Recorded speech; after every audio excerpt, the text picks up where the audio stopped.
Ready, set, adventure! Welcome to Hikanuki World Tour in our 36 hours in Munich, Germany. We'll take a tour with local guide Patrick and take in some of the sights, sounds, and flavors of this wonderful city. So dust off your lederhosen, throw on your dirndl, and let's get this party started.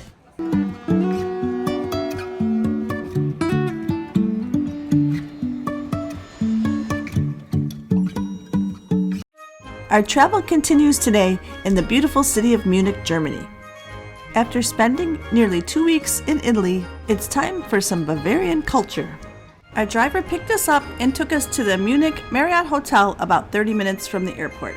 We'll be exploring the city and spending a day at Oktoberfest. Check out our hotel video for a closer look at the property.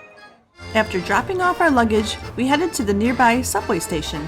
The trains are safe, clean, efficient, and inexpensive. We're traveling on the U-bahn, which travels mostly underground around the city. The S-bahn is used to connect Munich to its neighboring cities. Tickets can be purchased at the stations. Trains come frequently, just know which side of the platform you need to be on. It's about 8 o'clock at night and we're heading out for some dinner. We'd heard about Andy's Krablergarten, so that's where we headed. Apparently we weren't the only people that had heard of it, and there was quite a line.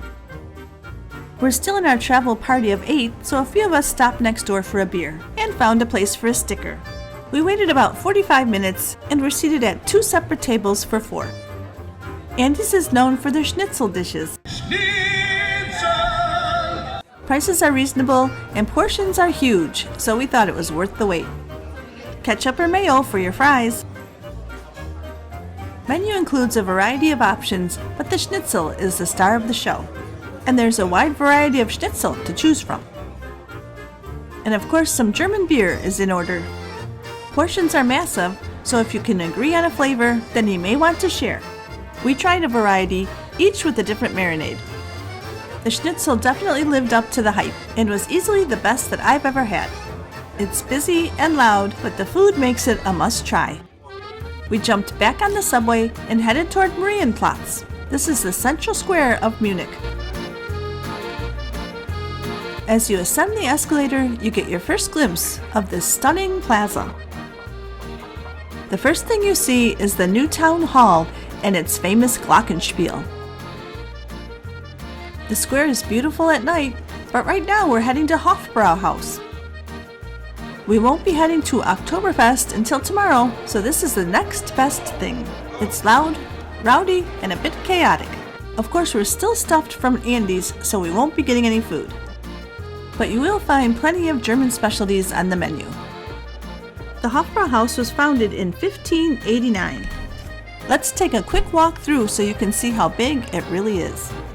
You'll find more than 125 tables. Over 1,000 people can be served, and there's even an outdoor beer garden. So as busy as it gets, you can still probably find a seat.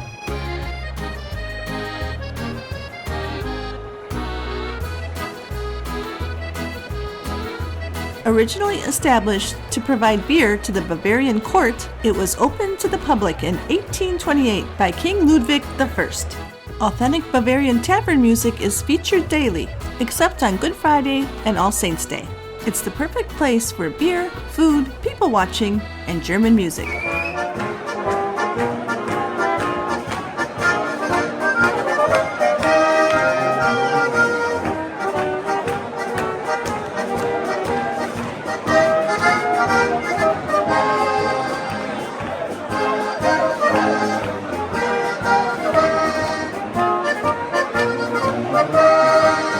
The HB logo was trademarked in 1879 to prevent other breweries from trying to copy it.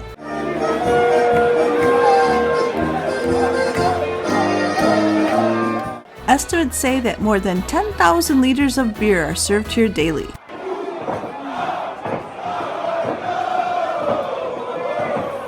And that's something to cheer about. These are tankard lockers, where regular customers secure their tankards for their next visit. Here's the copper sink where regulars can wash out their mugs. Bands also perform in the beer garden. Several times a year, Bavarian dance classes are also offered. Beer can be served in a 1-liter Maß. A Maß is made of glass, whereas a Stein is made from stoneware. Everyone is welcome at the Hofbrauhaus. Just be careful not to bump into people. It's hard to imagine just how many glasses they must wash every day. The kitchen looks spotless, and it's time for another song.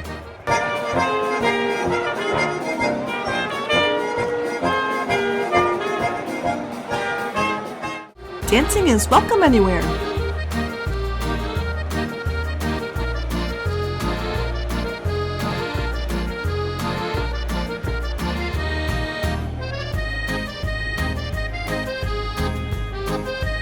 It takes real muscle to work here. The ceilings are now covered with beautiful frescoes, but there is dark history that took place here, but that's a story for another day.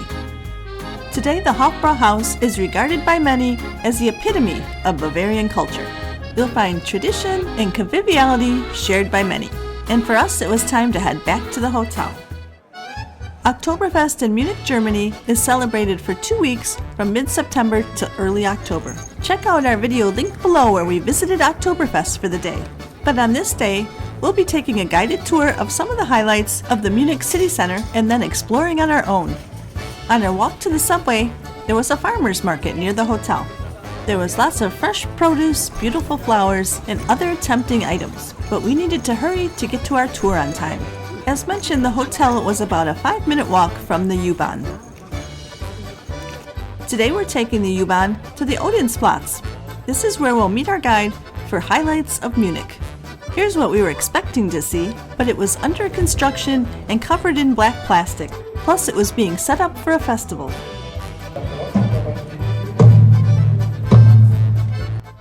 We booked our tour with Guru Walk. It was a free 2.5-hour walk with a local expert. There were about 20 of us in the group, and our guide was Patrick. We met in this cobblestone alley and would soon learn its historical significance. Other tour groups passed by as we waited for our guide. I just quickly introduce myself. I'm Patrick. I'm living here in Munich now for more than 12 years. Originally came here for studying and now I'm working in one of the 2 big universities here in the city. And I'm originally born and brought up around like 100 kilometers from here, Bavarian forest. So in comparison to Munich, complete opposite. First church, we will go to the main cathedral. We'll be paraphrasing Patrick's information as we see the noteworthy sights of Munich. We first return to the cobblestone alley to learn its history. The alley is located behind the Felderrnhalle. In the 1920s, it became a monument for the Hitler movement. Anyone passing by was expected to salute. Those who refused to show their support used this alleyway instead.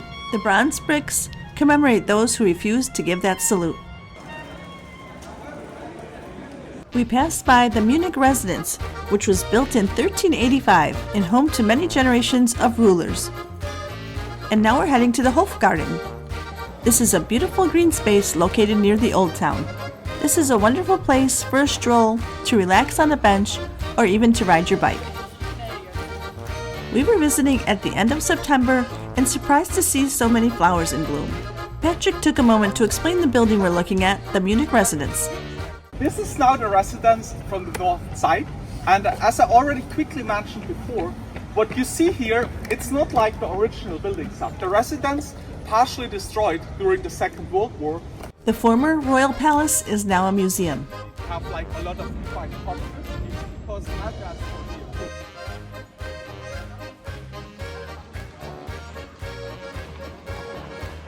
In the center of the park is Diana Temple. This 12-sided gazebo was built in 1615. You can see the idol of the Roman goddess Diana. Especially in the spring and summer, you may find classical musicians performing here.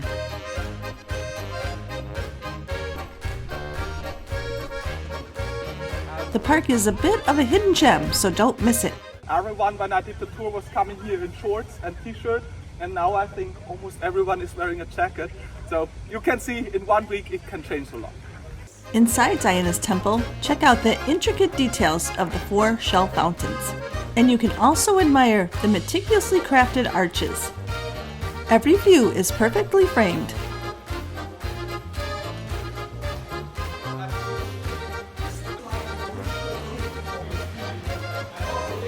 The park provides a serene atmosphere outside the hustle and bustle of the city.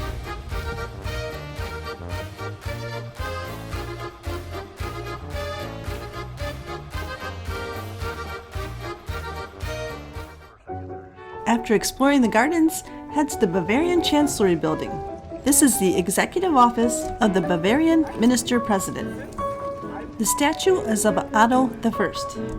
In front of the building, you see the war memorial to the 13,000 fallen hero sons of Munich. Inside is a marble crypt with a lying statue of a fallen soldier. The memorial was heavily damaged during World War II, and the inscription of the fallen soldiers' names have been lost forever. Like with Otto from Wittelsbach, you have like the first king of Bavaria here with this figure. Otto represents the first governance of Bavaria. Here you see some effects of World War II. The Chancellery is the second center of state politics. The two side wings were fundamentally destroyed during World War II. The current glass wings symbolize openness and transparency, which the German political party strive to embody. Don't miss a stroll through this beautiful park. Now we're heading back near where we started our tour. We'll be exploring one of Munich's most beautiful churches, the Theatiner Kirche. Looks like they're still tuning up for the festival. In the mid-17th century, Ferdinand Maria and his wife commissioned for the most beautiful and precious church to celebrate the birth of their son, Max Emanuel. They were members of the House of Wittelsbach, the ruling dynasty of Bavaria for over 700 years. The couple brought Italian Baroque style and culture to Munich, which is evident in this church. The white interiors of the church are a stark contrast to the ochre exterior. The church was consecrated in 1675, but the Rococo-style facade wasn't completed until 1768. The impressive high dome rises 230 feet high. Colorful paintings and statues provide contrast to the mostly white interior.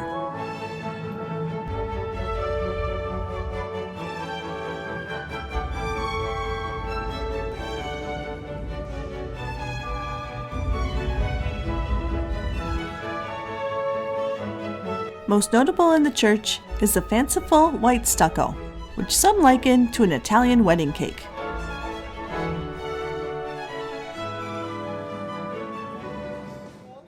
Back on the street, we were given some free time to explore the shopping, and then we would meet up and visit another church.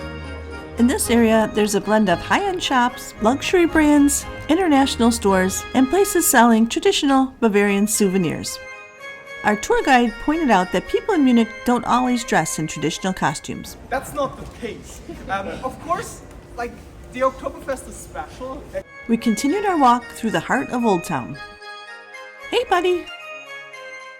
I want to talk just quickly about like the two towers of the church itself. The church towers are 323 feet tall, and no other building can be taller. Nearby, children play and adults relax by the water mushroom fountain. The Frauenkirche is a recognizable Munich landmark. Construction of the church began in 1468, and the iconic green dome towers were added in 1525. Once inside, you'll notice the black footprint. The devil has said to have stomped his foot and left this footprint behind after being deceived by the architect. Admission to the church is free, but there is a fee to climb to the top of the south tower. This church of Gothic design features soaring archways and beautiful stained glass. We exited the church and headed for Marienplatz for the glockenspiel.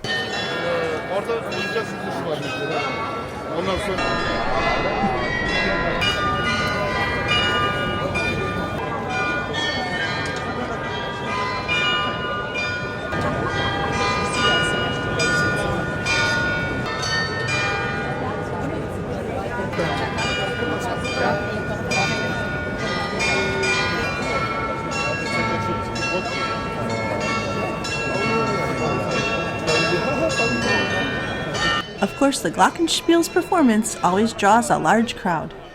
The entire performance lasts about 15 minutes, so make sure to get there in time. Our tour guide, Patrick, wrapped things up with some last-minute information about Munich.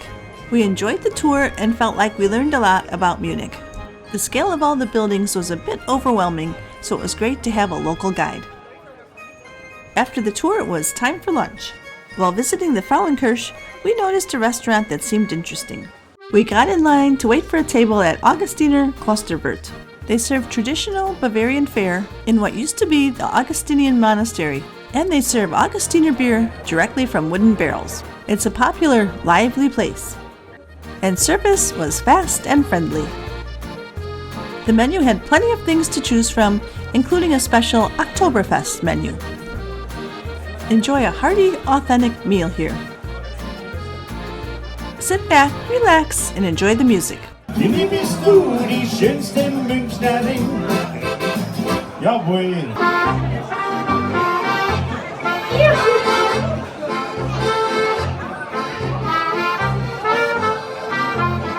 Rund im Wasser,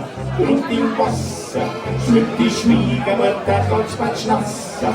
Kommt zur Salsa,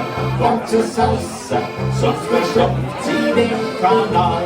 Wer die Heidi Scheinorin, rund im Wasser, schwimmt die Schwiegermutter ganz patschnasser. Along with good beer and good music, we enjoyed good food. We started with liver dumpling soup that would make Grandma proud.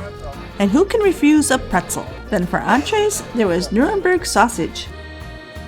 The Bavarian cheese Schnitzel was creamy and topped with fried onions. For a heartier dish, we chose roasted pork with a potato dumpling. The pork was tender with just enough fat to make it flavorful. A mixed sausage platter was also offered. Traditional red cabbage was served as a side. And my favorite was the traditional sauerbraten. It was served with a bread dumpling. This meat you could cut with the fork, and the gravy was delicious. Sweet Caroline, a good times never seem so good, I've been inclined. Back outside, we needed a moment to relax and digest.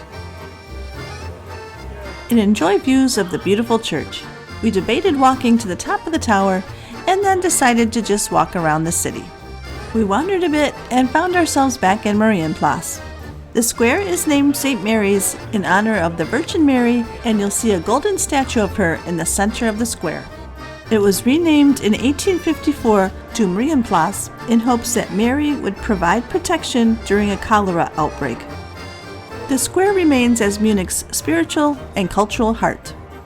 Let's take a look at this busy, bustling square on a beautiful fall day during Oktoberfest.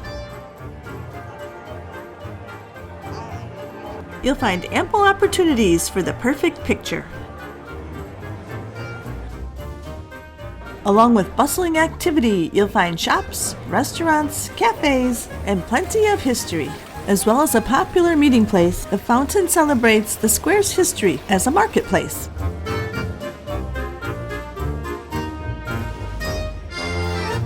Stop in the Old Town Hall to see the Toy Museum. It has an extensive collection of toys spanning 200 years. And no trip to Munich would be complete without a stop at Hofbrauhaus. We were here on our first night, so we kept walking. Escape the crowds with a visit to the Church of the Holy Spirit. The church dates back to the 13th century, with major reconstruction in the 1940s after World War II.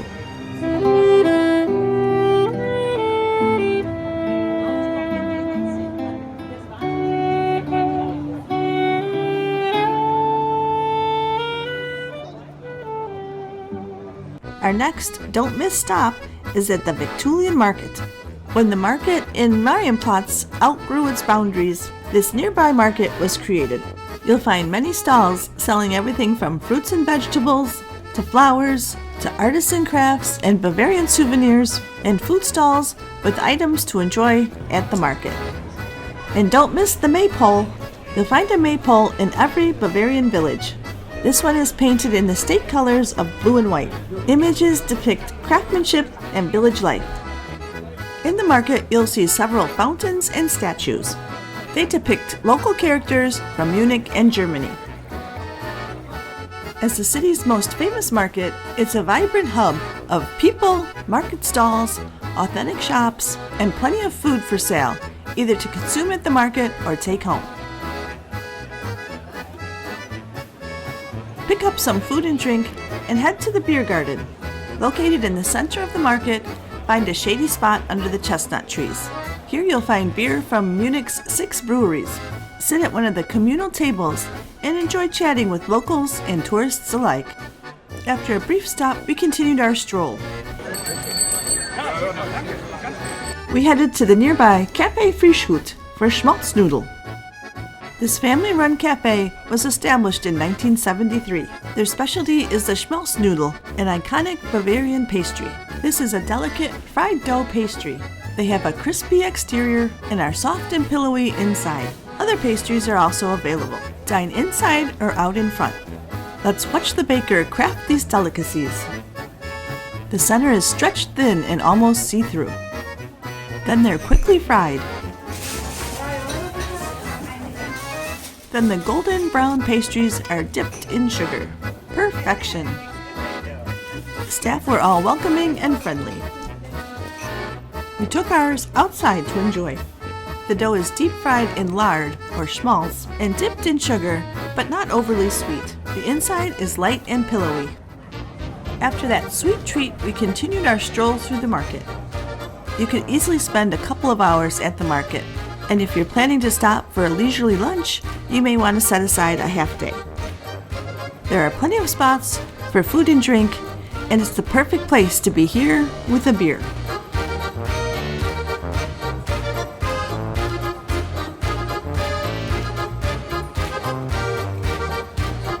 Especially on a beautiful fall day in September.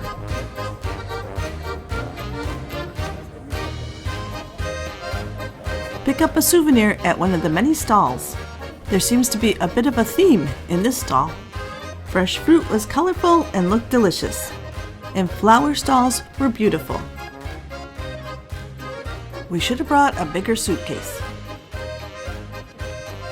Today's our last day in Munich, and it's just about time to head back to the hotel, but first we stopped at one final pub. It was billed as an authentic beer hall without the Hofbrau crowds. The vibe here was definitely more local and authentic, and the band was upbeat and entertaining.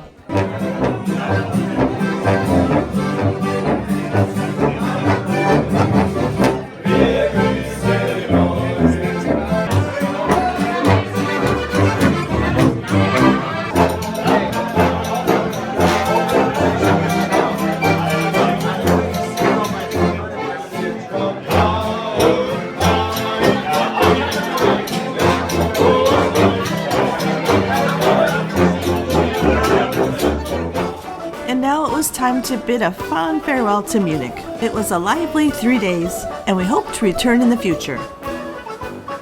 Back at the hotel, we stopped into Champion's Bar. We're opting for a quiet night because we have an early flight in the morning. We'll be heading to Copenhagen tomorrow. We'll be embarking on a 7-night cruise through the fjords of Norway. 7 a.m. comes early when you're on vacation. Our driver took us to the Munich airport. We grabbed some breakfast and headed to our gate. We were happy to see that our flight was on time. We got a last-minute upgrade to business class. The flight between Munich and Copenhagen is about an hour and 40 minutes. Our upgrade included a full breakfast. The meal had a decidedly German flair and quite different than what we're accustomed to on American economy flights. Time flies in business class, and just like that, we were ready to land in Copenhagen. We'll be embarking on a 7-day cruise aboard the MSC Euribia. We hope you'll join us as we cruise through the breathtaking landscape of the Norway fjords. Thanks for joining us at Hikanuki World Tour for 36 hours in Munich, Germany. Our travel wisdom for today comes from a German proverb: thirst is nice only if accompanied by a beer. Be sure to subscribe to Hikanuki World Tour. If you liked the video, click that like button, and we'd love it if you'd leave us a comment. Hit that notification button so you'll know when our next video is dropped. And follow us on Instagram. We really appreciate your support. Get ready, get set for our next adventure.